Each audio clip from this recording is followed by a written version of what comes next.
시청자 여러분, 안녕하십니까? 9월 13일 월요일 JTBC 뉴스 아침엔 시작합니다. 이재명 경기도지사가 더불어민주당 대선 후보를 뽑기 위한 강원 지역 경선과 50만 명의 국민과 일반 당원이 참여한 1차 국민선거인단 투표에서도 과반 득표에 성공했습니다. 하지만 이 지사의 누적 득표율은 51%로 살짝 내려앉았고 이낙연 전 대표는 처음으로 30% 득표율의 벽을 넘어서면서 추격의 불씨를 살렸습니다. 앞으로 2주 뒤에 치러질 호남 지역 순회 경선이 분수령이 될 것으로 보입니다.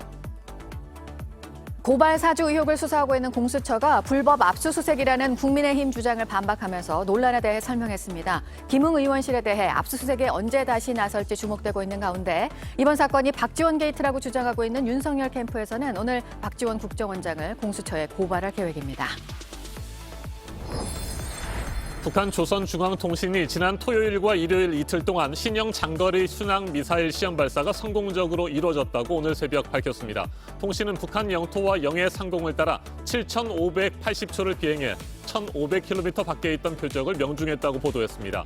김정은 국무위원장은 시험 발사를 참관하지 않은 것으로 전해졌습니다.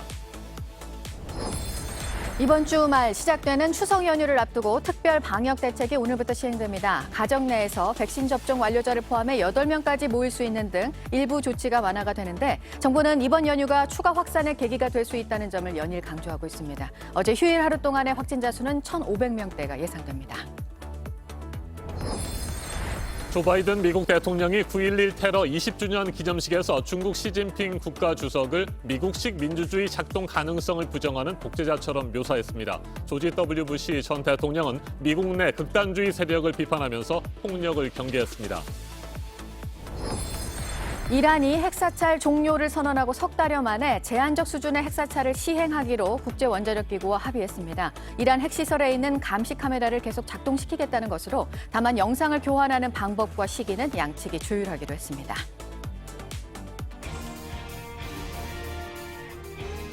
더불어민주당 대선 후보를 뽑기 위한 경선 레이스의 1차 슈퍼위크에서도 이재명 경기도지사가 과반 득표에 성공했습니다. 충청권에 이어 대구와 경북, 강원 지역 순회 경선뿐만 아니라 1차 국민선거인단 투표까지 과반 5연승을 달렸습니다. 하지만 이 지사는 지지자들에게 긴장을 놓지 말아달라고 당부했습니다. 국회의원직 사퇴를 선언하면서 배수의 진을 친 이낙연 전 대표는 어제 처음으로 누적 득표율 30%를 넘어섰고 추격의 불씨를 살렸습니다. 이 전 대표는 역전 드라마에 대한 기대감을 나타냈습니다. 네, 이제 다음 경선은 2주쯤 뒤고요. 호남에서 진행이 되는데요. 다음 주 추석 연휴를 포함해서 남은 기간 동안 어떻게 민심을 움직일지 각 캠프의 움직임이 또 한 번 바빠지고 있습니다. 강버들 기자가 보도합니다. 기대보다 적게 나왔다는 말씀을 저는 드리지 않았고 기대보다 많이 또 과반수 지지를 보내주셨다는 점에 대해서 감사하게 생각하고 있습니다. 희망을 얻게 됐습니다. 민심이 변화하기 시작했다고 생각합니다. 본선에 대해서 좀 더 많은 걱정을 하시게 되지 않았는가 짐작합니다. 이재명 경기지사는 대세론을 이어갔고 이낙연 전 대표는 반전의 발판을 다졌습니다. 이 지사는 일반 국민이 참여한 1차 선거인단 투표까지 과반 득표에 성공하며 누적 득표율 51.41%를 기록했습니다. 이 전 대표는 숫자가 많은 1차 선거인단에서 처음으로 30% 넘는 표를 얻어 이 지사와의 표 차이를 줄였습니다. 누적 득표율 기준 추미애 전 법무부 장관, 정세균 전 총리, 박용진 의원, 김두관 의원이 그 뒤를 이었습니다. 지난 토요일 고향인 대구 경북 순회 경선에서 많은 표를 얻어 처음으로 두 자릿수 득표율을 기록한 추 전 장관은 2위 이 전 대표를 겨냥했습니다. 고위 관직에 있었다는 것, 힘자랑 세자랑을 열심히 하시더라고요. 저는 오로지 사회 대개혁 완수하고 불평등 양극화 해소할 고민을 오래전부터 해왔다. 다음 경선은 추석 이후인 25, 26일 호남에서 열립니다. 민주당 텃밭인 호남 권리당원은 전체 72만 명 중 20만 명에 달합니다. 이재명 지사에게는 대세론의 쐐기를 박아야 할, 이낙연 전 대표에게는 사활을 걸고 이겨야 할 투표입니다. 이 지사는 어차피 이재명이 후보가 되는 거 아니냐 하는 순간 승리가 날아간다며 지지자들에게 결집을 호소했습니다. 이 전 대표는 민주당은 돼야 할 사람을 선택해 본선에서 승리해왔다며 역동적인 드라마를 보여드리겠다고 밝혔습니다. JTBC 강버들입니다. 지난해 4월 총선 직전 검찰의 고발 사주 의혹을 수사하고 있는 고위공직자범죄수사처가 국민의힘 김웅 의원실 압수수색을 마무리 짓지 못한 채 수사에 어려움을 겪고 있습니다. 공수처는 박지원 국정원장과 제보자 조성은 씨가 사전에 모의했다는 의혹과 관련해서는 고발장이 접수되면 검토할 것이라고 밝혔습니다. 박지윤 기자가 보도합니다. 공수처는 주말과 휴일인 어제 지난주 확보한 압수물 분석에 주력했습니다. 공수처 수사팀은 지난 10일 압수수색을 통해서 김웅 의원과 손중성 검사의 휴대전화를 확보했습니다.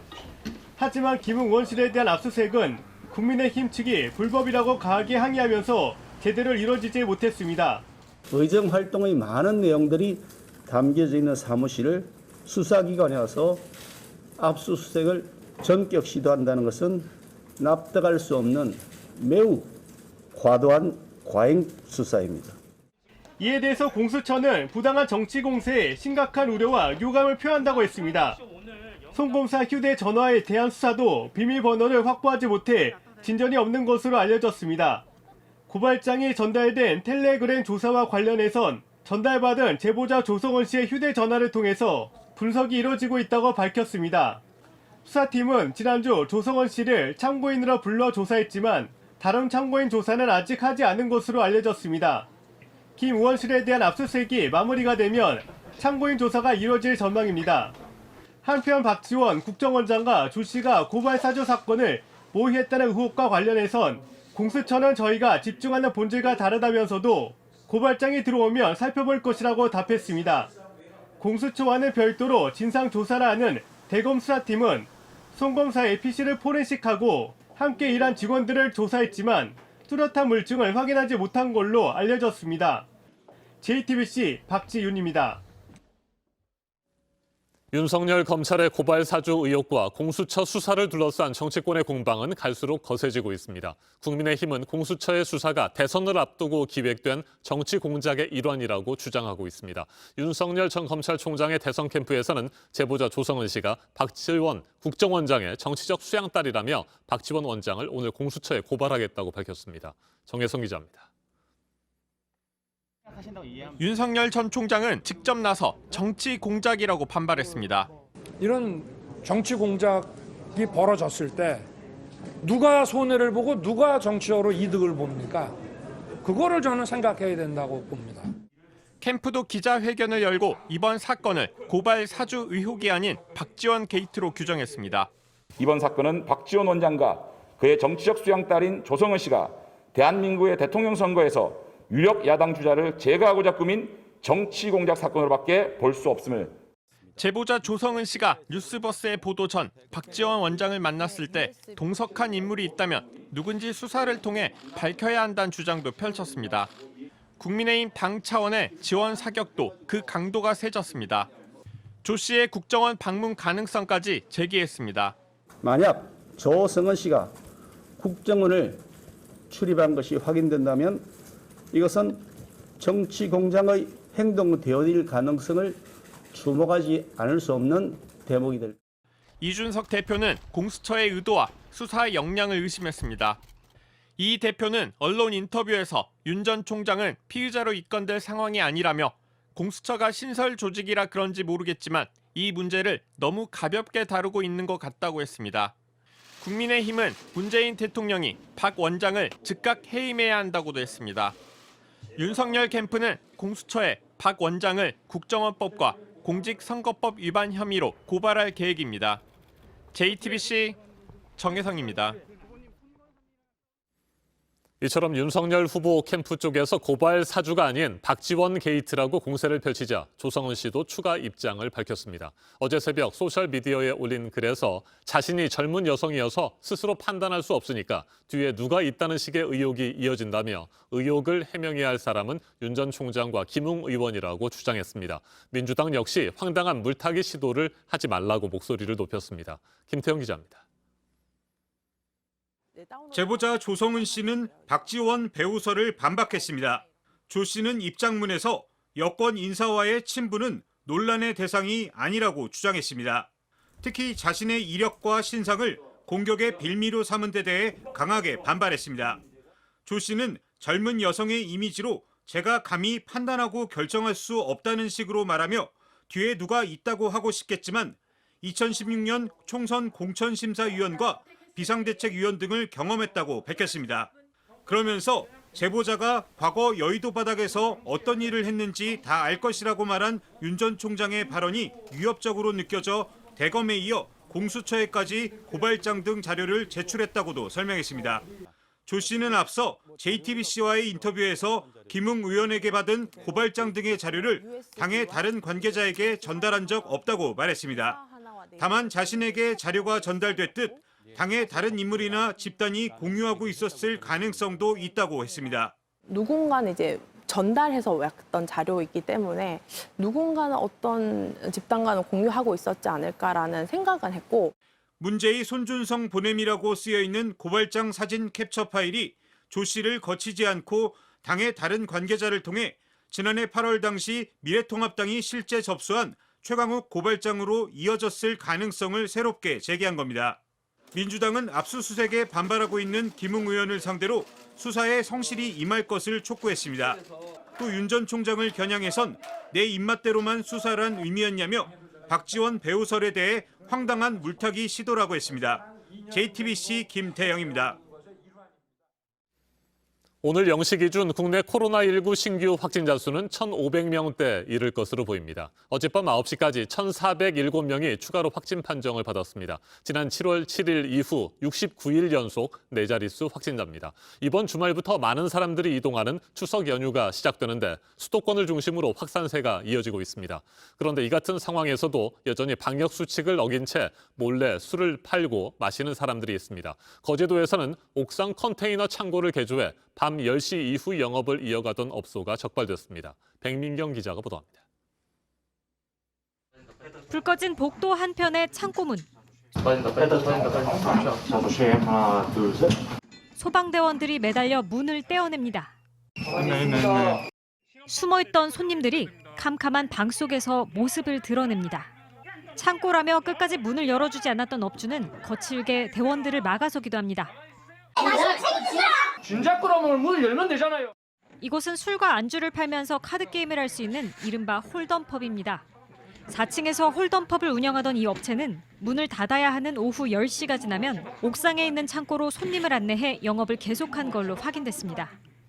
당국은 이날 손님 12명과 업주를 집합금지 위반으로 입건했습니다. 같은 날 오후 10시 20분쯤 거제시 고현동에서도 영업 제한 시간을 넘겨 카드게임을 하던 손님 10명과 업주가 붙잡혔습니다. 사천시에서도 술을 마시던 손님 3명과 직원 4명 등 총 7명이 적발됐습니다. 손님들은 후문으로 도망가려다 결국 붙잡혔습니다. 거리두기 지침을 어기면 업체와 손님 모두 최대 300만 원의 벌금을 낼 수 있습니다. JTBC 백민경입니다. 네, 햅쌀 수확이 한창인 요즘입니다. 벼 재배 면적이 20년 만에 늘어나기도 했고 올해는 쌀 생산량이 늘 것으로 보여서 쌀값도 더 떨어질 것으로 지금 예상되고 있는데요. 농민 그리고 소비자들은 어떻게 느끼고 있는지 조승현 기자가 보도합니다. 황금 들녘에서 가을 거지가 한창입니다. 이삭이 잔뜩 패인 벼가 고개를 숙였습니다. 콤바인에선 방금 수확한 나달이 물처럼 쏟아집니다. 벼를 잔뜩 실은 트럭이 미국 처리장으로 들어갑니다. 이곳에서 말리고 결을 벗기고 포장까지 마쳐야 비로소 식탁에 오를 쌀이 됩니다. 올해는 쌀 가격이 좋습니다. 강원도 철원 지역의 벼 수매 가격은 지난해보다 10% 넘게 올랐습니다. 철원은 전국에서 가장 빨리 추곡 수매가 시작됩니다. 다른 지역 가격에도 영향을 줍니다. 그런데 농민 표정이 밝지만은 않습니다. 지난해 수해로 입은 손해에 높아진 생산비까지 고려하면 그래도 조금 아쉬운 겁니다. 자재비고 인건비고 많이 올랐으니까 조금 더 올랐으면 하는 바람이었는데. 수매가 상승은 소비자 가격에도 반영됩니다. 농수산식품유통공사의 통계 자료를 보면 9일 기준 쌀 20kg의 평균 도매 가격은 5만 7천 원 정도였습니다. 한 달 전보다 2천 원 내려갔습니다. 하지만 1년 전보다 6천 원, 최근 5년 평균치보단 13,000원 넘게 높습니다. 소매 가격도 마찬가지입니다. 또 웬만하면 그냥 묵은 쌀 먹어야 되지 않나 그렇게들 얘기 많이 해요. 그래도 또 차례상은 또 햅쌀을 놔야죠. 많이 비싸요. 올해 쌀 생산량은 평년작을 넘을 걸로 보입니다. 가격 인상 등의 영향으로 올해 국내 벼 재배 면적은 지난해보다 6,000헥타르 증가했습니다. 벼 재배 면적이 전년보다 늘어난 건 지난 2001년 이후 20년 만에 처음입니다. 더구나 올해는 집중호우나 병해충 피해도 적었습니다. 생산량이 늘어 쌀값이 지금보단 더 떨어질 가능성이 큽니다. JTBC 조승현입니다. 아프가니스탄 철군을 완료하고 9.11 추모식을 맞은 미국 바이든 대통령이 중국을 겨냥했습니다. 민주주의가 작동할 수 없다고 믿는 독재자들이 이 민주주의를 위협한다면서 시진핑 주석을 겨냥한 건데요. 워싱턴 김필규 특파원이 전해드립니다. 뉴욕에서 9.11 테러 20주년 추모 행사에 참석했던 바이든 대통령은 펜실베이니아 생스빌을 찾았습니다. 9.11 당시 납치된 또 다른 비행기가 추락했던 곳입니다. 바이든 대통령은 아프간 철수가 불가피했음을 또 한 번 강조했습니다. Every place where Al-Qaeda is, we're going to invade and have troops stay there? Come on. 그러면서 시진핑 중국 국가주석과 푸틴 러시아 대통령 등을 직접 견제했습니다. There's a lot of autocrats who truly believe that democracies can't function in the 21st century. It's not a joke. 이런 독재자들은 자신들만이 성공할 거라 생각한다며 미국인들의 단합을 강조했습니다. 20년 전 빈라덴을 몰아내기 위해 아프간 전쟁을 시작했던 부시 전 대통령은 미국 내 극우 폭력 세력을 테러리스트에 비교했습니다. There is little cultural overlap between violent extremists abroad and violent extremists at home. They are children of the same foul spirit, and it is our continuing duty to confront them. 이날 트럼프 전 대통령은 추모식에 참석하지 않고 뉴욕의 경찰서와 소방서를 찾아 아프간 철군을 비판했습니다. 아프간 철수 이후 첫 9.11을 보낸 바이든 대통령에겐 이제 중국이나 극단주의자들의 도전이 해결해야 할 과제로 놓였습니다. 워싱턴에서 JTBC 김필규입니다. 이란이 국제원자력기구와 제한적 수준의 핵사찰에 합의를 했습니다. 핵사찰 종료 선언을 이란이 하고 석 달여 만에 나온 합의입니다. 감시 카메라가 이란 핵시설 안을 계속 촬영하도록 하고 핵협상에 진전이 생긴다면 영상을 IAEA에 주겠다는 게 이란 입장입니다. 김민 기자입니다. 이란이 국제원자력기구와 다시 한번 임시 핵사찰에 합의했습니다. 지난 5월 이란이 핵사찰 종료를 선언한 지 석 달여 만입니다. 이란 원자력청장과 국제원자력기구 사무총장은 공동 성명을 냈습니다. 제한적 수준의 핵사찰에 합의했다고 밝혔습니다. توافق کردیم که برای تعویض کارت‌های حافظه دوربین‌های نظارتی تیم فنی مربوطه بعد از توافق 이에 따라 이란 핵시설의 감시 카메라는 계속 돌아가게 됐습니다. 그러나 이란이 녹화된 영상을 IAEA에 바로 주는 건 아닙니다. 서로 합의한 이란 내 한 장소에 보관합니다. 이란은 핵협상에 진전이 있으면 이 영상을 IAEA에 제공할 방침입니다. 양측은 대화를 강조했습니다. First of all, the dialogue, the exchanges that we must have because of the importance of the many issues we have in front of us.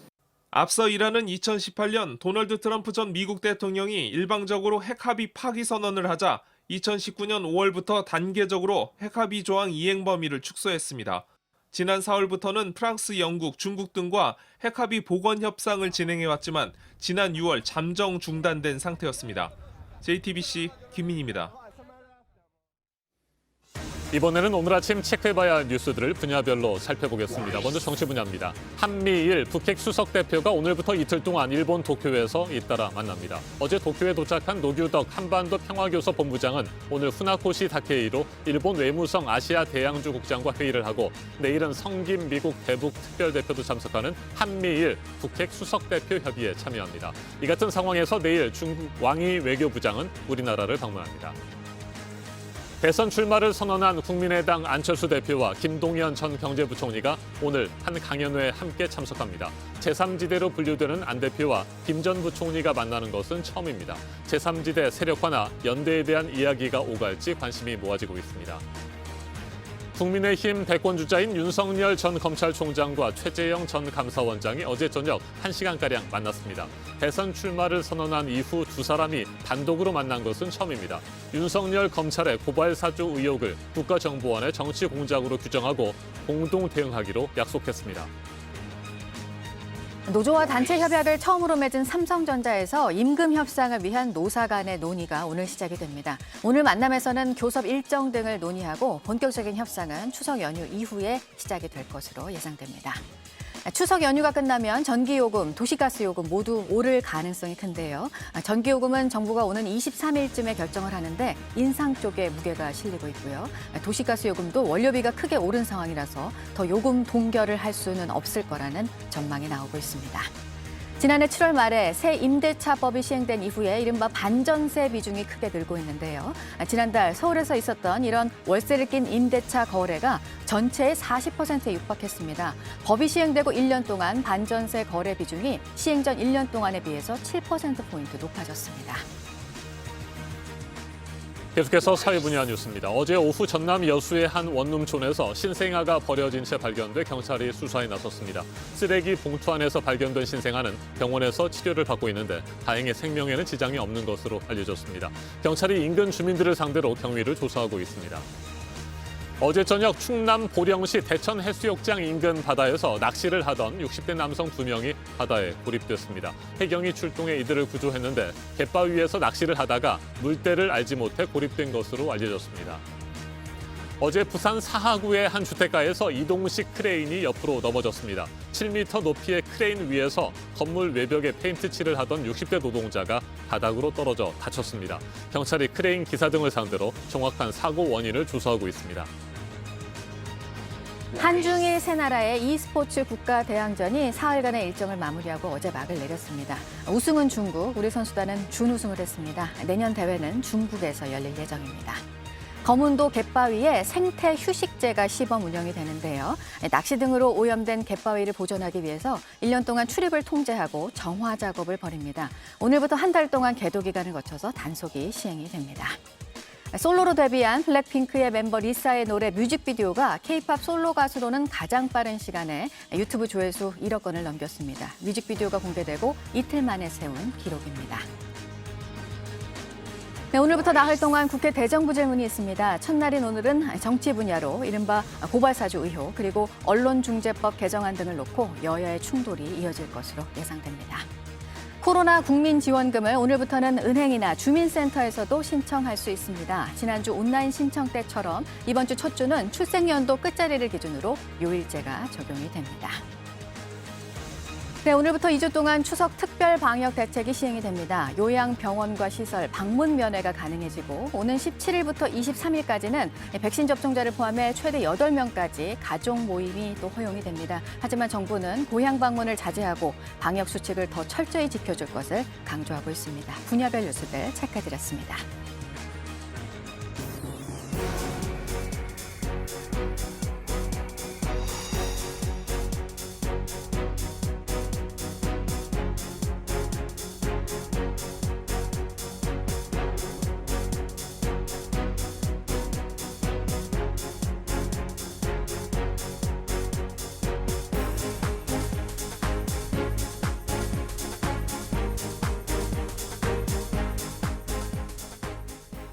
네, 월요일 아침입니다. 7시 42분 지나고 있습니다. 오늘 아침 북한에서 전해진 소식, 이 신형 장거리 순항 미사일 시험 발사를 했다는 북한 매체의 보도가 나왔는데요.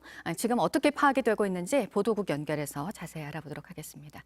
이재승 기자, 새로 개발한 미사일 시험 발사에 성공했다고 밝혔으니까요. 지금까지 전해진 내용들은 어떻습니까?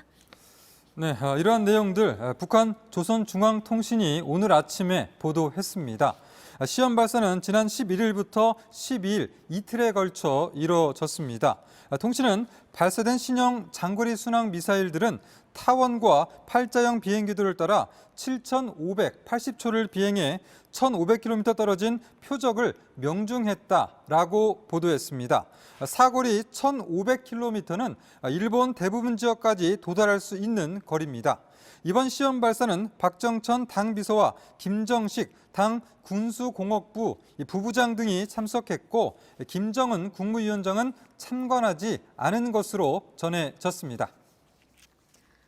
네, 그리고 이번 주에는 제주도를 포함해서 남부지방에서 또 태풍에 대한 대비를 좀 하셔야 될 것 같습니다. 현재 예상 진로는 어떻습니까? 네, 14호 태풍 찬투가 밤사이 대만 북동쪽 해상에서 중국 상하이 부근을 향해서 북상을 하고 있습니다. 중심 기압은 950헥토파스칼, 최대 풍속은 초속 43m의 강풍을 동반하고 있습니다. 일단은 태풍의 전면에 형성된 이 비구름대 영향으로 수요일까지 제주도에 최대 500mm 이상의 많은 비가 쏟아지겠습니다. 태풍은 앞으로 상하이 부근에 사흘 정도 머무르다 목요일쯤에 동쪽으로 방향을 틀면서 제주도를 향해 북상할 것으로 보입니다. 다만 한반도에 접근할 때 위력을 얼마나 유지할지, 그리고 제주도 위쪽을 지날지 아니면 제주도 아래쪽을 지날지는 아직 유동적인 상황입니다. 태풍이 가까이 오면서 목요일과 금요일 사이에는 전국에 비가 예상되는데요. 아무래도 태풍의 직접 영향을 받을 것으로 보이는 남부지방을 중심으로 많은 비가 쏟아지겠습니다. 네, 서울 지하철 노조가 오늘 사측과 만납니다. 합의가 오늘도 나오지 않으면 파업에 들어가겠다는 입장이라고요. 네, 서울교통공사 노사는 오늘 최종 교섭을 진행하는데요. 노조는 만성 적자와 또 코로나19로 인한 가중된 재정 위기를 노동자에게 떠넘기는 이러한 구조조정을 받아들일 수 없다라고 주장하고 있습니다. 오늘 최종 교섭이 결렬되면 파업은 당장 내일 지하철 첫 차 운행부터 시작되게 되는데요. 이때에는 대체 인력이 투입되면서 출근길은 어느 정도 배차 간격이 유지가 되지만 낮 동안에는 평소보다 20에서 30% 정도 운행이 줄어들 것으로 전망됩니다. 광주 철거 건물 붕괴 참사와 관련한 수사가 속도를 내게 됐습니다. 해당 지역 재개발 사업에 각종 비리에 개입한 것으로 알려진 핵심 피의자에 대해서 본격적인 조사가 시작되면서입니다. 정용환 기자입니다. 흰 방호복을 입고 출국장을 나오는 남성. 이 남성을 연행하는 경찰도 방호복을 입었습니다. 문흥식 전 5.18 구속 부상자 회장입니다. 문 씨는 지난 6월 광주 철거 건물 붕괴 참사 관련 주요 피의자로 현재 광주경찰청 조사를 받는 중입니다. 해외에서 들어가신 거예요? 그분 인정하십니까?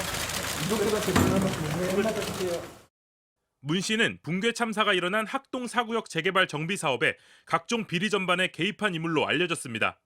재개발 정비 사업 추진 과정에서 수억 원대 금품을 받고 철거업체 선정 등에 관여한 혐의입니다. 각종 비위로 얼룩진 철거공사는 17명의 사상자를 낸 붕괴 참사로 이어졌습니다. 문 씨는 참사 나흘 만인 지난 6월 13일 미국으로 출국했습니다. 당시 경찰 수사망이 좁혀오자 자취를 감춘 겁니다. 석 달 동안 미국에 머물렀고 비자 기한이 만료되자 귀국했습니다. 그리고 이를 기다리던 경찰이 그제 오후 공항에서 문 씨를 체포했습니다. 경찰은 재개발 비위와 관련해 17명을 이미 입건해 조사를 마쳤고 조만간 문 씨에 대한 추가 조사를 마치면 구속영장을 신청할 계획입니다. JTBC 정용환입니다. 지난해 4월 총선 직전 윤석열 검찰의 고발 사주 의혹을 둘러싼 파장이 갈수록 커지고 있습니다. 제보자 조성은 씨는 어제 저녁 한 방송사와의 인터뷰에서 첫 보도 날짜는 우리 원장님이나 자신이 원했던 날짜가 아니다라는 발언을 했습니다. 국민의힘은 고위공직자범죄수사처가 수사에 나선 이번 의혹 사건을 박지원 국정원장까지 개입한 명백한 정치 공작이라고 주장하고 있는데 파문이 더욱 커지고 있습니다. 오늘부터 시작되는 국회 대정부 질문에서도 여야는 고발 사주 의혹을 놓고 강대강 대치를 이어갈 것으로 보입니다. 최창렬 용인대 교양학부 교수 자리 함께했습니다. 어서 오십시오. 네, 안녕하세요. 네, 고발 사주 의혹, 박지원 국정원장으로까지 의혹의 중심이 옮겨지고 있습니다. 제보자 조성은 씨, 첫 보도가 나오기 전에 한 20여일 전에 박지원 국정원장을 만난 사실도 드러났고요. 그래서 박지원 게이트다, 이런 지적까지 나오고 있습니다. 어떻게 생각하세요? 윤석열 캠프에서 이제 박전 게이트라는 네. 명명도 하고 있습니다. 그러니까 이 부분이 아무튼 간에 기본적인 본질은 이 고발장 누가 작성했느냐, 그리고 김웅 의원에게 전달되느냐의 여부, 김웅 의원이 당에 전달했냐 이런 얘기인데 지금 제보자는 자기가 받았다라는 거 아닙니까? 네. 그게 이제 본질이긴 한데 지금 말씀처럼 박지원 지금 현재 국정원장과 8월 11일 날 만났다라는 거 아닙니까? 시내 중심가 호텔에서.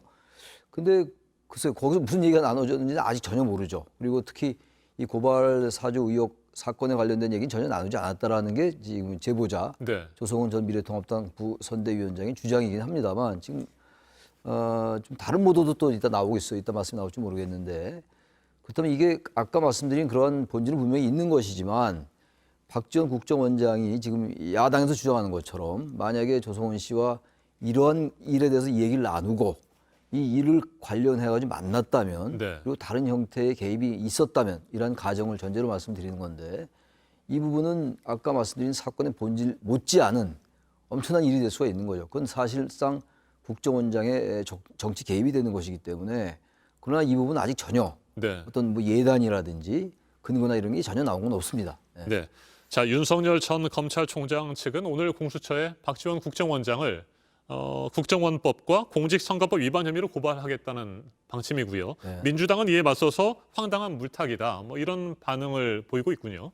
국정원장이 이제 아까 말씀드린 그런 전제라면은 선거에 개입하는 게 되기 때문에 국정원법 위반인 것이고 또 선거에 개입하는 거니까 이제 공무원의 정치적 중립에 위반되니까 또 이제 공직선거법 위반인데요. 이제 아직은 뭐 어떤 얘기가 나오는지 전혀 알 수가 없잖아요. 동석자도 없었다라는 것이고 어제 그 조성은 씨가 방송에 나와서 인터뷰를 하는 거 보니까 뭐 동석자 없었다는 거 아닙니까? 수행 경호원만 있었다라는 건데 뭐 어떤 녹취록이 있는 것도 아닐 거고 말이죠. 이것도 상당히 밝혀지기 어렵지 않을까 현재는 그런 상황입니다. 네. 이 같은 상황에서 제보자 조성은 씨 어제 한 방송사와 인터뷰를 했습니다. 의혹이 처음으로 보도된 날짜가 박지원 원장이나 자신이 원했거나 상의했던 날짜가 아니다. 이런 식의 발언을 해서 지금 파문이 일고 있는데 관련 인터뷰 영상을 먼저 보시고 이야기를 이어가도록 하겠습니다. 함께 보시죠. 어떤 기간 때문에 저에게 자꾸 이제 뭐 어떤 프레임 씌우기 아니면 공격을 하시는데 사실 이 9월 2일이라는 날짜는 뭐 우리 원장님이나 저가 원했던 거나 저가 배려받아서 상의했던 날짜가 아니거든요. 그냥 이진동 기자가 뭐 치자 뭐 이런 식으로 이제 결정을 했던 날짜고 그래서 제가 사고라고 표현했고 만약 이진동 기자가 10월 달에 그 날짜를 선택했으면 10월이 됐을 거고 12월이 됐으면 12월이 됐을 텐데 네. 조성은 씨가 보도가 나오기 전에 20여일 전에 박지원 국정원장을 만난 사실은 일단 확인이 된다고 됐습니다. 봐야죠. 예. 그럼에도 불구하고 박지원 원장과 뭐 사전에 협의하거나 뭐 그와 관련된 이야기를 나누지 않았다라고 했는데 어제 이 인터뷰 내용을 보면 박지원 원장과 자신이 원했던 날짜가 아니었다라는 식의 얘기를 한 걸 보면 말이죠. 사전에 협의를 했다라고 하는 뭐 그 상식적인 추론도 가능하지 않겠느냐 이런 지적들 나오고 있어요. 조성은 씨가 어제 방송에서 얘기한 건데 이 부분은 이제 어제 나오진 않고 네. 유튜브에 나온 거란 말이에요. 원래 나왔던 게 어제 사전 녹화됐다고 어제 방송에서 공개했거든요. 근데 지금 이제 아까 말씀처럼 이 원장님이나 제가 원했던 것이나 제가 배려받아서 상의했던 날짜가 아니다. 이거는 조성은 씨가 얘기했던 전혀 박지원 국정원장과 8월 11일 날 만나서 이 건에 대해서는 아무 얘기도 하지 않았다라고 얘기한 것과 적어도 이 말에 의하면 정면 배치되는 거예요. 그렇죠. 이건 말꼬리 붙잡는 것도 아니고 이건 날꼬리가 아니잖아요. 상의 안 했다라는 거 아닙니까? 상의했던 날짜는 상의했는데 그 날짜가 아니다라는 얘기 아니에요. 그래서 이게 제보가 아니라 사고였다라는 얘기는 본인이 했어요. 이미 이전에 했단 말이에요. 네. 그럼 그 얘기와 이 얘기는 좀 어느 정도 맞는 얘기거든요. 이건 글쎄 오늘 아침에 보도가 많이 나왔던데 이건 좀 엄청난 문제가 야기될 수 있을 것 같아요.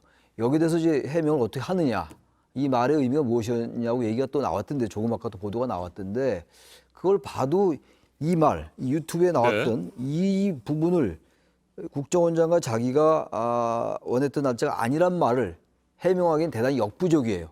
저도 문장 자체만 보면 그렇다는 얘기거든요. 이거는 그렇다면 윤석열 캠프나 야당에서 얘기하고 있는 것처럼 이게 그야말로 국정원장이 이 팩트가 있다 하더라도 그야말로 가정컨대 손준성 검사가 고발장을 작성하고 김웅 의원에게 전달되고 그다음에 또 제보자한테 얘기됐다 하는 이게 사실이라 하더라도 이건 또 다른 굉장히 큰 문제의 그 줄기가 될 수가 있죠. 네. 이건 절대로 이 사건의 곁가지라고 보기가 어려운 거죠. 네. 사실이라면 그렇다는 얘기입니다. 네. 예. 말씀하신 대로 밤사이 조성은 씨의 해당 인터뷰 발언을 놓고 파문이 커졌습니다. 예. 그러자 조성은 씨가 또 거기에 대한 반박문을 올렸습니다. 네. 박 원장과는 어떤 요소에서라도 윤 전 총장에 대한 내용들을 상의하거나 네. 할 대상으로 고려하지 않았다. 이렇게 주장을 했습니다. 말꼬리 잡기식 억지 연결이라고 반박하기도 했었고요. 결국 뭐 정치권에서 관련 발언을 놓고 파문이 일고 뭐 공방이 이어질 것 같습니다. 이미 이제 박지원 원장을 고발한다는 거니까 고발하고 그렇다면 지금 이 발언 나온 다음에 박지원 원장과 상의하거나 이런 게 아니다. 자기가 그 날짜 원했던 날짜가 아니라는 얘기 아니에요? 근데 거기에 대한 해명이 좀 분명히 해명이라고 보기 어려운 거예요. 미래인 9월 2일 날의 보도는 하루 전날에 알 수 없던 사고다.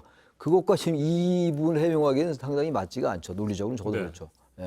오늘부터 국회 대정부 질문이 시작되는데 대정부 질문에서도 뭐 이 내용을 중심으로 해서 여야가 강대강 대치를 이어갈 것으로 보입니다. 뭐 다양한 민생 현안들도 있는데 뭐 그런 민생 현안들은 다 뒤로 밀리지 않을까 싶기도 하고요. 이게 전형적인 블랙홀입니다. 블랙홀이고 대선의 쟁점이라든지 정책 공약 이런 것들이 뭐 묻힐 수밖에 없는 것이고 또 유권자들의 표심도 이 부분에 영향을 안 받기 어려울 것 같아요. 이 사안이 앞으로 어떻게 진행이 될지 어느 쪽에 잘못이 있는 건지 그리고 어느 게 본질인지 이런 것들에 따라서 여야 간의 정치적 유불리도 많이 갈릴 거거든요. 여야 간의 유불리뿐만이 아니라 후보 간에도 유불리가 갈 수가 있는 거거든요. 야당 후보 간에도 그렇고 이게 여당에도 불똥이 튈 수 있는 거고 오늘 정치질문 대정부 질문 시작하는데 거의 뭐 이 얘기가 반 이상 나올 것 같아요. 그러니까 이 부분을 여야 정당들도 좀 발언을 좀 자제해야 될 것 같고 그리고 수사기관에 빨리 이제 수사를 해서 지금 공수처가 의외로 신속하게 김웅 의원 어떤 압수수색 들어가지 않습니까? 뭐 절차적 정당성에 대한 논란이 있다 하더라도 수사기관의 수사를 좀 지켜보면서 좀 자제 좀 해야 될 것 같아요. 계속 이 얘기만 하게 된다면 이게 대선과 관련돼 있기 때문에 모든 게 묻혀버릴 수밖에 없다고 생각합니다. 알겠습니다. 관련 공방이 이어질 것으로 보이는데 정확한 팩트가 확인이 될 필요가 있어 보입니다. 눌러서 말이죠. 오늘 여기까지 듣겠습니다. 최창렬 용인대 교양학부 교수였습니다. 말씀 잘 들었습니다. 네, 그렇습니다.